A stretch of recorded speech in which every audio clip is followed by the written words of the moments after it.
Day number 2 of the 2025 NFL Draft is in the books. Welcome into this edition of Seattle Seahawks Today. Tyler Jones here with you. Thanks for joining us. And what an eventful day it was. It did not disappoint with the selection Seattle made. You went into Friday with a really good pick with Zabel in the first round. And then John Schneider, he made quite a bit of noise with these picks today with Nick Emmanwori, with the safety from South Carolina selected in the second round, and then with what he was able to do with these other selections with bringing in Jalen Milroe from Alabama, Elijah Arroyo, the tight end from Miami here. Wow, wow, wow. We had to decompress a little bit. We'll talk about it all coming up in just a moment. Before we do, folks, been a crazy last couple of days. And start of a new era of Seahawks football. I'm buckled in. I'm strapped. And I want to make sure you're all strapped in for this ride, folks, because this ain't no 8-second ride. I can tell you that right now. I want to make sure you're subscribed to Seattle Seahawks Today. We're getting close to 66,000 subscribers on the channel. We're just what, less than 300 away, 400 away from that mark. Subscribe now, lock us in, and let's go on this journey together because it's going to be a lot of fun. I can tell you that much right now. Subscribe now for free. Let's talk about Nick Emmanwori, the Seahawks pick at 35. Steal. Absolute steal. This was somebody that most people projected to go in the top 20. Some said top 15. And Seattle was very high on him. Had a meeting with John Schneider that went very well. He seemed to be like a Mike McDonald type player.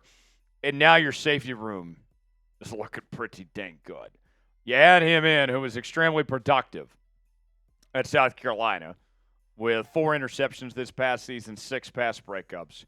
And you pair him up with a guy in Julian Love, who is a Pro Bowl talent in his own right. Kobe Bryant had a breakout year last year. And now you get to get creative potentially with using 3 safeties at the same time.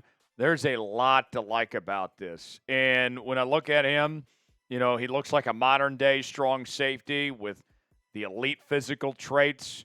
Mostly showed growth as a tackler, has the frame to be elite. It's all there for him. And if we're looking at this draft, and no matter what happens with the other picks, if I got 2 first-round quality players with my top 2 picks, you did something really good. It's got to be an A. This has got to be an A for me of this pick. I think that John and company, they did what they needed to do. Got a great player. They traded up, got a little aggressive. I know a lot of you complain about John not liking to trade up in the past, but they saw their opportunity, and they closed the door on it. I mean, they shut it, and they took advantage. I liked it. I'm going to go with an A. How would you grade the pick of Nick Emmanwori? A, B, C, D, or F? Weigh in our pinned comment today. Let us know what you think of the move. We'll go over our other grades in a moment. Want to hear from you guys first. Chime in the comment section below. Now we want to tell you about one of our new sponsors here at Seahawks Today. That would be a new shaving company called House of Atlas. They gifted us one of their razors, and honestly, I'm kind of blown away. Not only does it look insanely sleek sitting in my bathroom, but it gives me an incredibly close shave. It feels weird to gush over a lineup of shaving products, but truly, House of Atlas makes some one-of-a-kind stuff. Not to mention their products are all designed to look like they should have their own tech reveal. Now, my routine, I'm using the razor, the shave cream, the aftershave, and I enjoy it all. I've been liking their shaving cream, their thick formula that shows me where I'm shaving and leaves my skin baby bottom soft. I got to be feeling real good, press the ladies. You know what I'm saying. Their aftershave is awesome, too. It doesn't burn like old school aftershave, but it does have a nice cooling sensation, and it smells really good. And now, for a limited time, they're offering 15% off your first order when you purchase any razor kit and the before and after set, which includes the Precision Shave Cream and Calming Aftershave. Use code CHAT, C-H-A-T, at houseofatlas.com.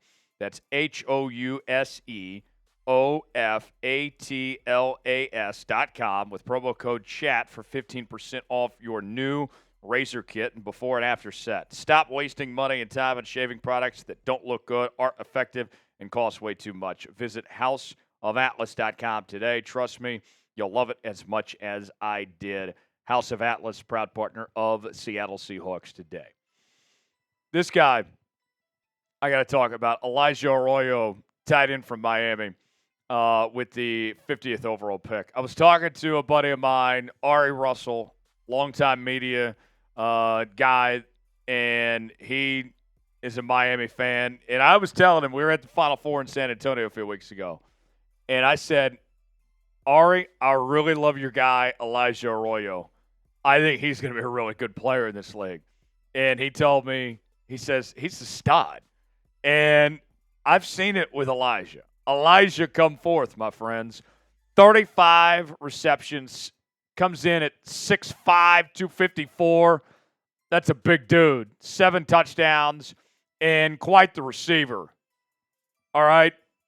Close to 17 yards of reception. He does things you're not supposed to do at the tight end position for a guy that big, folks.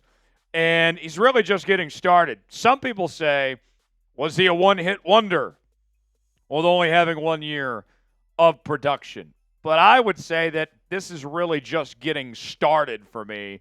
And I know there's some injury concerns, but he helps the offensive line situation too. I feel like I have to educate people and remind them all the time that tight end is still on the offensive line, and he's a decent blocker on top of being a really good pass catcher. A.J. Barner's an okay pass catcher. Noah Fant, I think Seattle could potentially move on from. Elijah Arroyo's got the makings to be a number 1 tight end potentially right away for this Seahawks team. I'm all in. I love it. I give it a grade. I think that this was an A grade for Seattle to go with this pick. To me, this is what I'm thrilled. I'm excited about. Whether they keep Noah Fant or not, honestly, I don't care at this point. I don't have to have Noah Fant here. Elijah Arroyo, A.J. Barner, youth movement is here. Clint Kubiak going to finally embrace this tight end position. Let's go. Let's effing go. Do you like Seattle's pick of Elijah Arroyo? Type Y for yes, in for no. Weigh in and let us know how you feel about the selection of Arroyo in the comments section. Chime in, tell me what you think. So then, this was the pick that has everyone talking. Jalen Milroe, quarterback from Alabama, with the 92nd overall pick. I got a lot of thoughts on Jalen Milroe. First off, let's just talk about what unfolded on Friday night. I don't think anyone thought that Jalen Milroe was going to be picked ahead of Shedeur Sanders. The Seahawks, straight up, have said they like Jalen Milroe more than Shedeur Sanders with making this selection. So whether you agree with that idea or not, whether you feel that way, I think that needs to be addressed and needs to be said out there, that that's a statement that they made with this pick. All right? So let's start there, for example. Now let's go into the details of this. Seattle met with him twice. The only quarterback they met with twice in this whole draft process.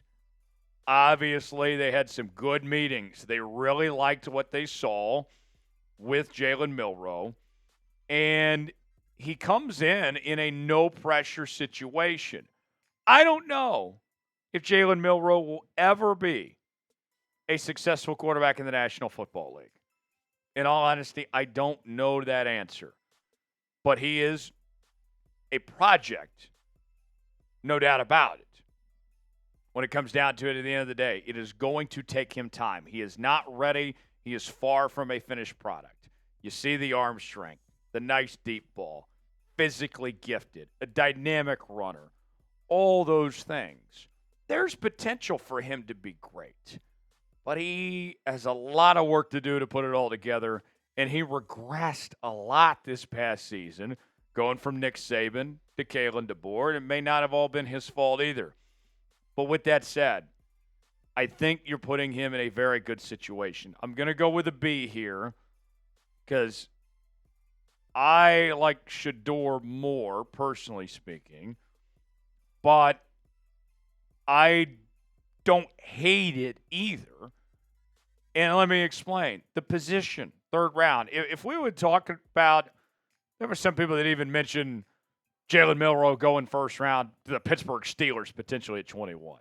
Had they used the 18th overall pick, I'd be effing pissed off, and rightfully so. I'd be justified. But 92nd, project player, I don't need him to start tomorrow.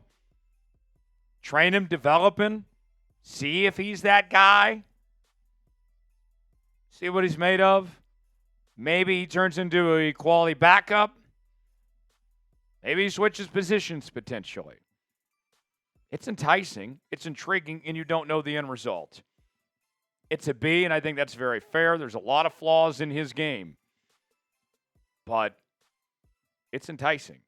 So I'm still excited about it. This is a respectful B. I'll put it that way. It's a respectful B for me going with Milroe here. So who's still available? Shedeur Sanders.